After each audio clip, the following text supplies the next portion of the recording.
Ya, pemirsa, kerap menuai kecaman. Israel ternyata memiliki hubungan dagang baik dengan sejumlah negara berpendudukan mayoritas Muslim termasuk di Indonesia. Meski tak memiliki hubungan diplomatik, Indonesia, Israel tak saling mengunci soal dagang. Dari neraca perdagangan, Indonesia bahkan mengambil untung dari nilai ekspor. Berikut laporan utama, dikecam Israel bebas berdagang.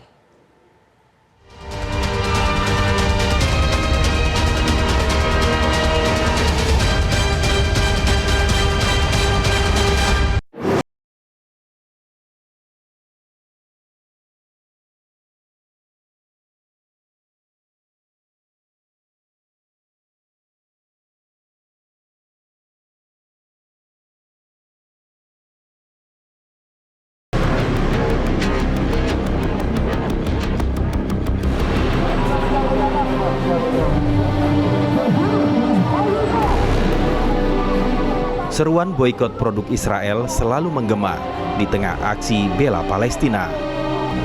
Di Indonesia, produk-produk buatan Israel memang bersaing di pasar nasional.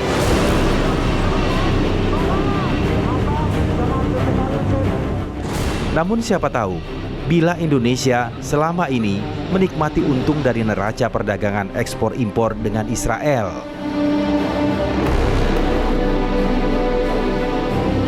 Hubungan dagang ini pun tak pernah terganggu, kendati Indonesia masuk deretan negara yang selalu keras mengecam agresi Israel terhadap Palestina.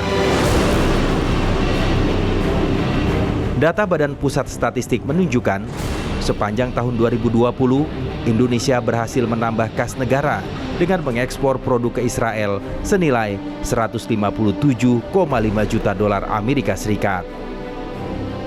Sementara di tahun yang sama, impor Indonesia dari Israel hanya sekitar 56,5 juta dolar Amerika Serikat.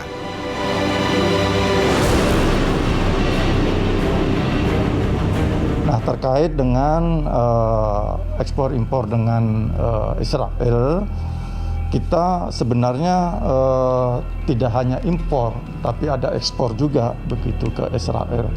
Kalau kita lihat total nilainya ekspor impor Israel di tahun 2020 itu sebanyak 157,5 juta US dollar. Itu ekspor, total ekspor ke Israel. Kemudian impornya 56 juta US dollar, 56,5 juta US dollar. Jadi kita sebenarnya masih surplus perdagangan kita dengan Israel begitu.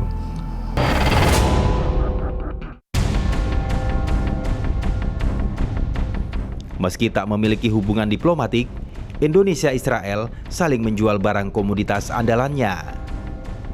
Indonesia kepincut dengan peralatan senjata ringan dan mesin pengolahan data otomatis buatan Israel.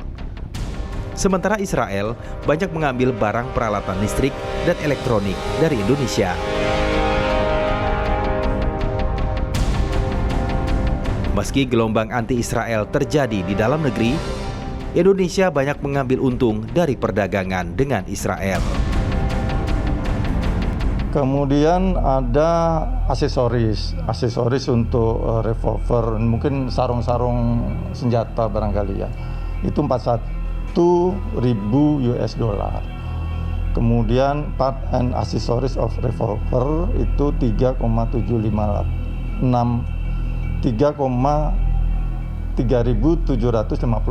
US dollar. Itu jadi secara total 2020 yang terkait dengan senjata tadi hanya 1,3 juta US dollar.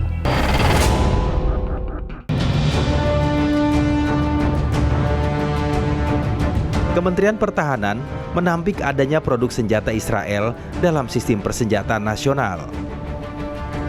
Senjata buatan Israel yang masuk ke Indonesia itu disebut-sebut bukan bagian dari alat utama sistem persenjataan untuk prajurit TNI.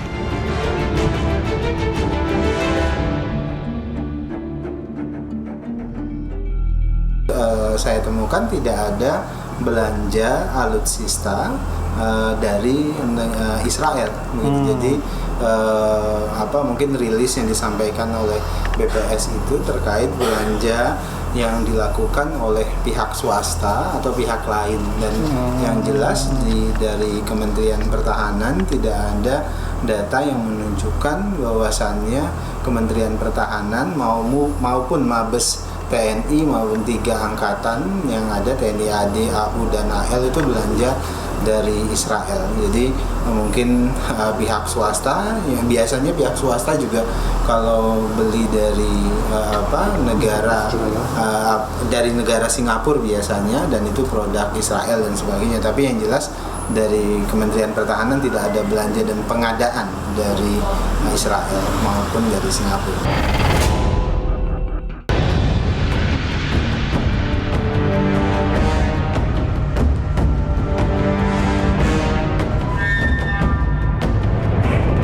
Bagi Kementerian Pertahanan, Israel memang memiliki sistem persenjataan yang tercanggih di dunia.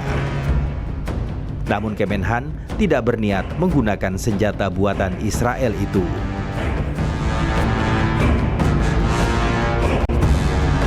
Saya pikir Israel salah satu negara yang punya sistem pertahanan dan alutsista yang modern ya. Kenapa? Karena mereka dihadapkan dengan situasi yang ingin memperkuat, tambah lagi memang upaya mereka melakukan invasi terhadap Palestina itu sangat kuat, sehingga secara otomatis mereka memperkuat pertahanan, dan itu memang faktanya.